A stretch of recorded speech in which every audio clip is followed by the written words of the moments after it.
Welcome to Storytelling.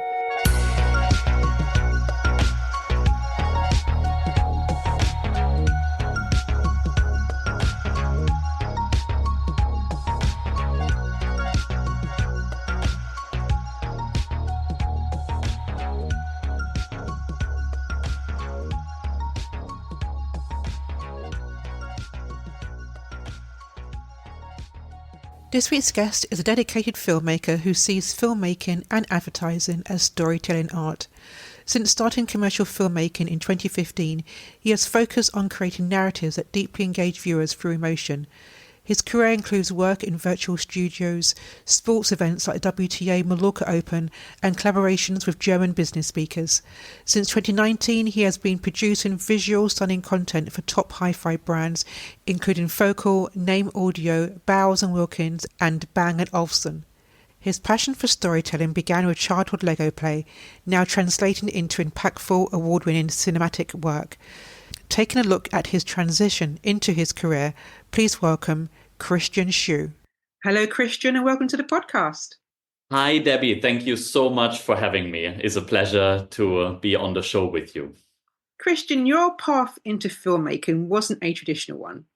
Can you take us back to the moment when you realised you wanted to make the leap into the film industry and what sparked that decision? That decision came rather spontaneously. I've been at a crossroads where I landed after I built up a successful business as an insurance broker.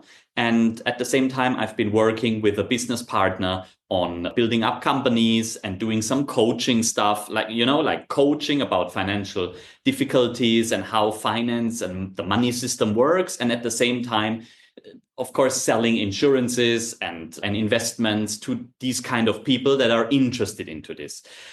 However, I've been confronted with the situation that my business partner's wife passed away from breast cancer at a rather early age. If not mistaken, if I recall it back right, she was 35, 36. So it's an early age to pass away in any way, no matter from what. And he was devastated and he was shattered more or less on the ground. Even though I felt a lot for him and they were my friends, not only business partner, I still needed to see where to go from that point because I knew he wasn't able to do much in terms of business. And alone, I couldn't shoulder all of that. So I was confronted with the situation to either go back into selling health insurance and insurances, which I actually didn't want to do anymore at this point because I felt like, I was successful by doing that. And I had a nice car and a nice apartment and a nice life. Everything was comfortable. But here, my heart and my soul was not so comfortable. I did miss something. I did miss some purpose on doing that. It was, after school, I went on doing this. I found that kind of job, that kind of work, because I wanted to make money, but not because I wanted to fulfill myself. So when I was confronted in that situation with making a decision which way to go, I've been thinking either take the safe way, the secure way, the way I know, the way I've been successful, but the way I knew I couldn't fulfill myself, or do something else. And I've been thinking about what to do. And it was a normal day. I was in the office and I watched my computer or did something, and it struck me like a flash from the universe coming. And I had a memory came back up from the subconsciousness. And I've seen myself how I played with Lego bricks when I was a little boy, 7, 8, 9 years old. But instead of playing like how other kids play, building police stations and fire stations and all those things, I've been building TV sets and film studios with Lego bricks. And I was like, oh yeah, wow, yes, I remember that childhood dream. But at the same time, my inner voice said, no way, Christian, forget it. Yeah, that's not what you can do. You have no idea about filmmaking or being a TV guy or any sort of this. You have no experience. How can you do that? It doesn't work. Stick to whatever you are doing. However, I didn't listen to that little voice in my head. I was like, I don't know what drove me, but I guess that is my real purpose in life. And around a few weeks later, I called a friend and we built up a small green screen studio in Germany. Back then, there was 50 square meter. That's around 450, 500 square feet. So it's rather small for a green screen studio. But back then, that was in 2015, everyone wanted to have a virtual studio. Yeah? Everyone wanted to produce some sort of content, no matter for an online course or for whatever, in a virtual studio. That was very hyped back then. And I thought, okay, let's jump on that train, offer that to my potential clients as well. It didn't work out so well in the end, but I learned a lot. However, in the same time, like roughly 1 month later, I met somebody, was introduced to a business partner of me, who was looking for a camera guy, filmmaker, for the WTA's Mallorca Open. WTA is the Women's Tennis Association. The Mallorca Open was a new tennis tournament, the last grass tournament directly before Wimbledon. And all the ladies, the top 20 ladies of the world, of course, wanted to do some training before Wimbledon. And that was the last chance for them to do that. So they all came to Mallorca, and I was responsible to film background and backstage content for sponsor video so the next Mallorca Open can take place. And I had no idea. Like I said before, I had no plan from filming. It was a dream. I always was a creative guy, and I had some background in marketing from the company that I built up before. But there was no such thing like experience with the visual medium. I didn't went to film school, so I basically learned everything that I needed to know for this exact project on YouTube. And I made tons of mistakes on the way there. But eventually, it turned out pretty well. They were happy and they hired me for another 2 consecutive years for the WTA's Mallorca Open. And then it was over anyway. There is no more Mallorca Open now from the WTA. They, I don't know, abandoned that or whatever reason. But that was actually what brought me into filmmaking and commercial filmmaking, especially. So let's go back, because you literally jumped careers from insurance to having your own business into filmmaking, but you didn't have any formal training. What was that like? There was hell and heaven at the same time. When I really had that brainwave back then, and I remembered this picture of me, I can still see it in my inner mind while I'm sitting there as a boy and playing around with the Lego bricks and stuff like that. I was overwhelmed from this idea. But at the same time, I was really scared to lose what I had. So I started out of doing some research, some basic research. After I had digested that thought, like I had this memory up in my mind. The first day I was like, no. But I was still not happy with what I was doing. And the pain was getting more and more. The more I've been thinking about filmmaking being or could be what I actually want to do and what I could achieve if it would be possible. So I checked online about the possibilities that I had. Where can I learn that? How to operate a camera, how to start in filmmaking when you have basically zero knowledge about it. And that were the first YouTube videos that I watched. And I think I used like 1 day for that, doing some kind of research actually to assure myself that this is even possible, And then after that 1 day, I already started thinking about, okay, what do I need and how much money do I need to invest to start with this kind of career? And who can be my first clients? I mean, I had not a small network of business partners from building up companies and insurance, but it still felt like a bit like, okay, I was basically very young. Now I'm 38. That is 10 years ago. I was 27, 28 when I started out with this. And it was like, okay, that guy was doing my insurance for the last 5 years and now he's a filmmaker. Yeah. Yeah?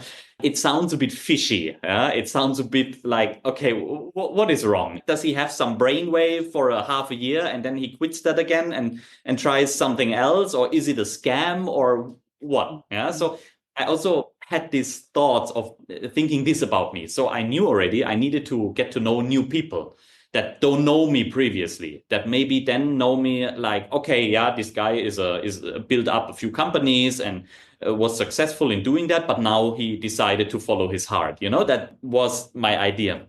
And back then I jumped actually right into it because for me, the pain of learning something new, but something that I truly was interested in and like really had some passion for that was a lot less than the pain of going on doing what I've been doing before and not feeling happy about it.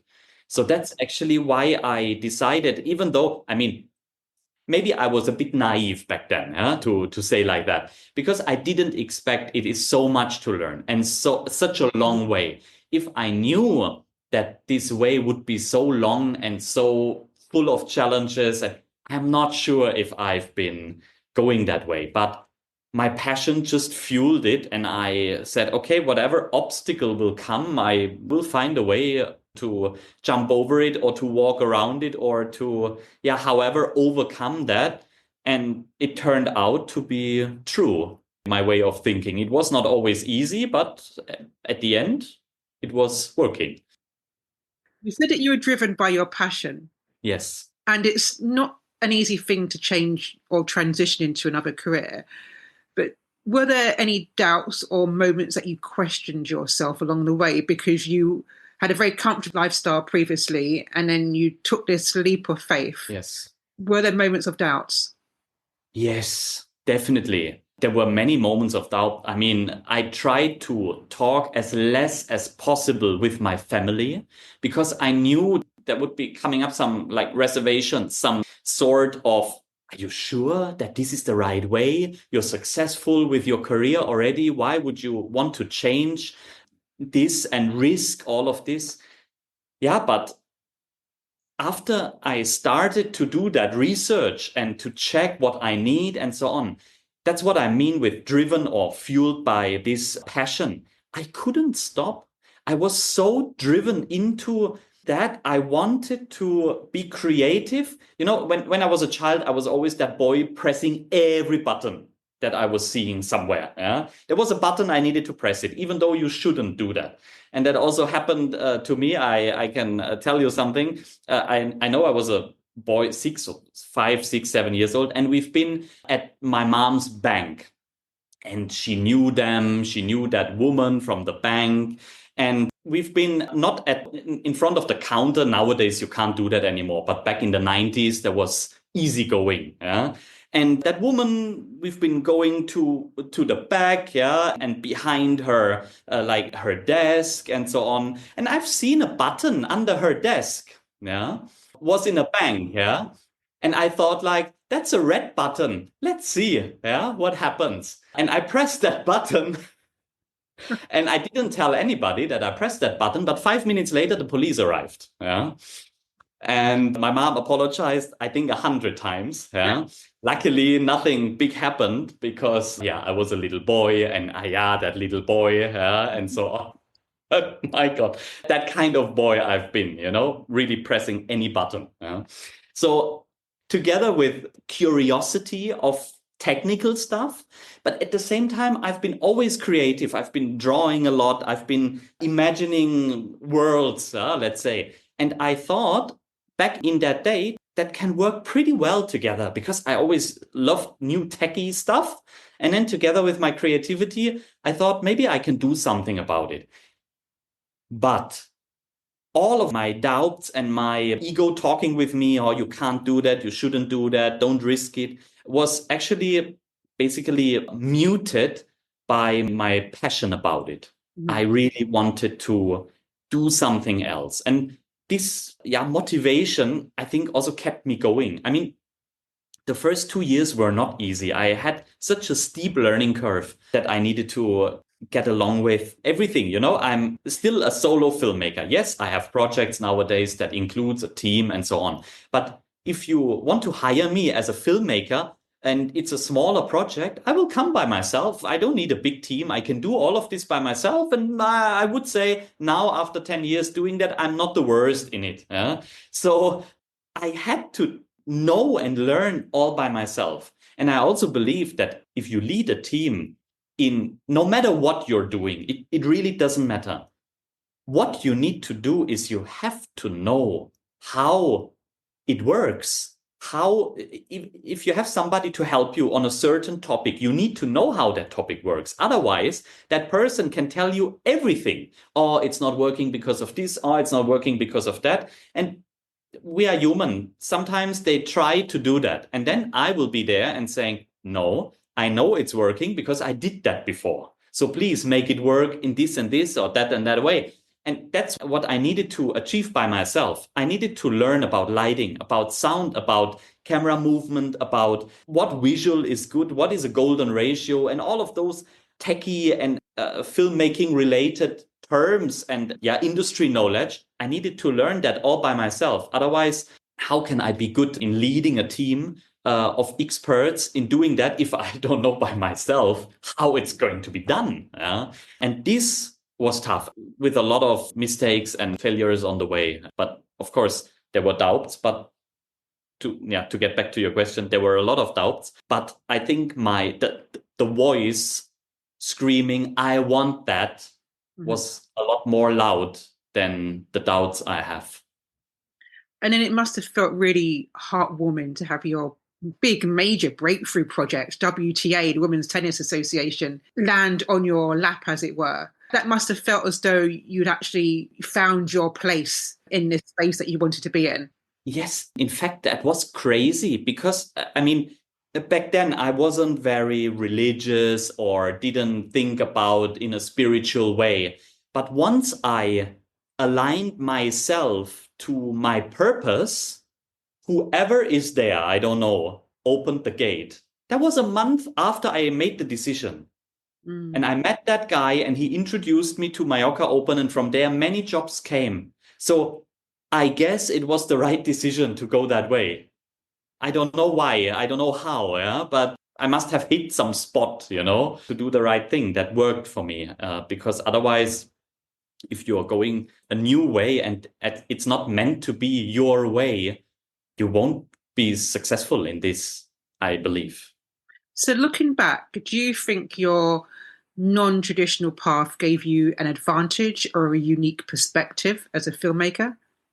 Yes, it was a burden because I needed to learn everything by myself, which other people coming from film school, they knew everything about it. They had special terms I maybe have heard of, but I don't know what it meant or how to execute it.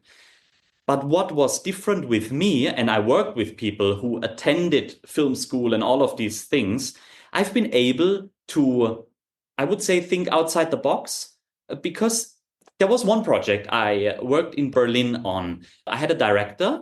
I've been producer and filmmaker and did the camera, and I had a director with me. And this director said, oh, I want to have this and this scene. And we need to have more people for this and for that and so on, because that's how it is made. And I said, okay, then do you pay those people? Do you find those people? Because we are three people on set who want to achieve a goal and want to succeed in it. So are you going to help now take on, or do you want to stand on your perspective and say, in film school, they taught you we need 10 people for this scene? Sometimes the people who know the most limit themselves the most. That's what I experienced in this industry. They are so much drawn to, I'm a first AC, or I'm a gaffer. I cannot do this. I cannot do that.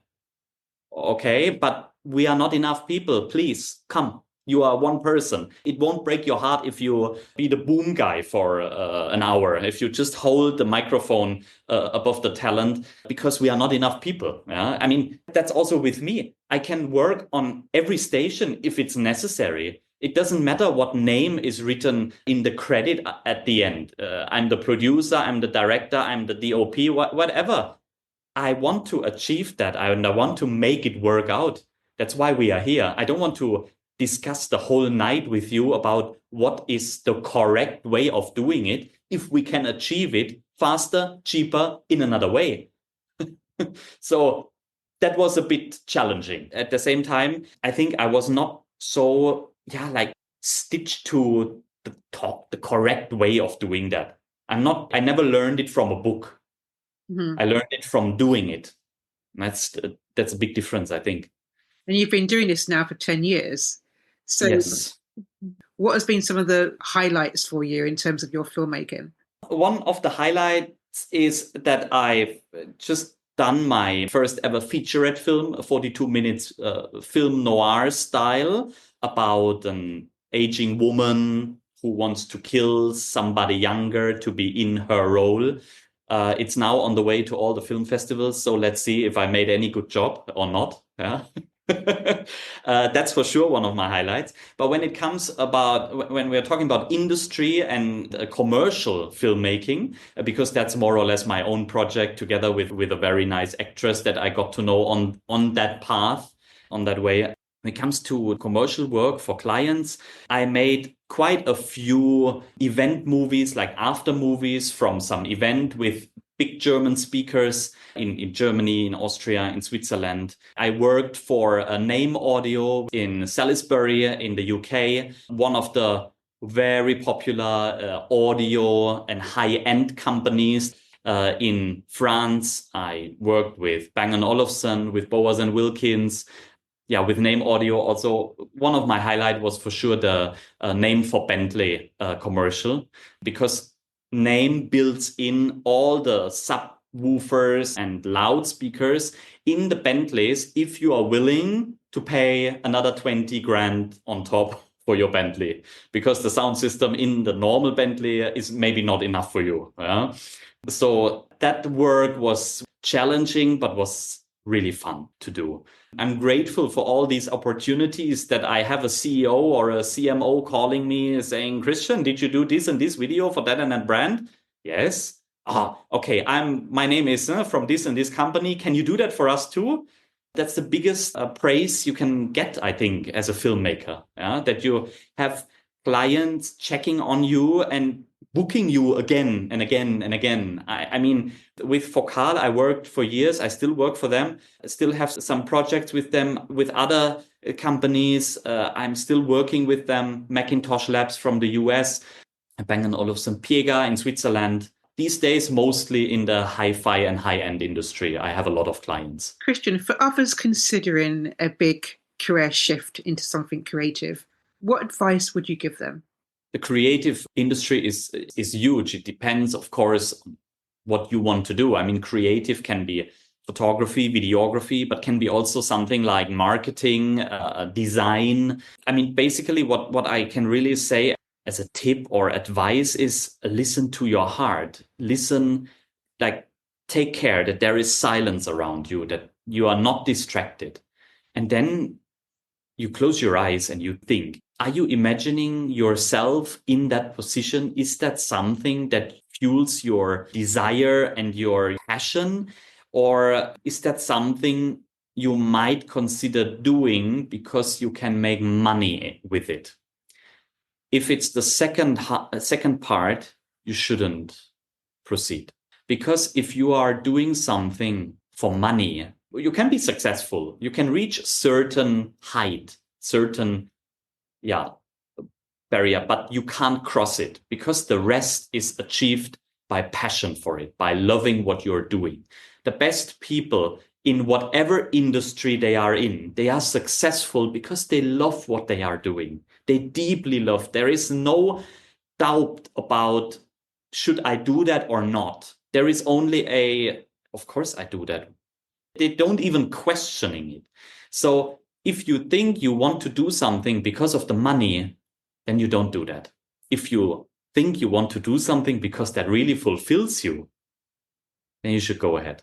Very wise words, Christian. Christian, I want to thank you so much for sharing your story and for being a guest on this podcast.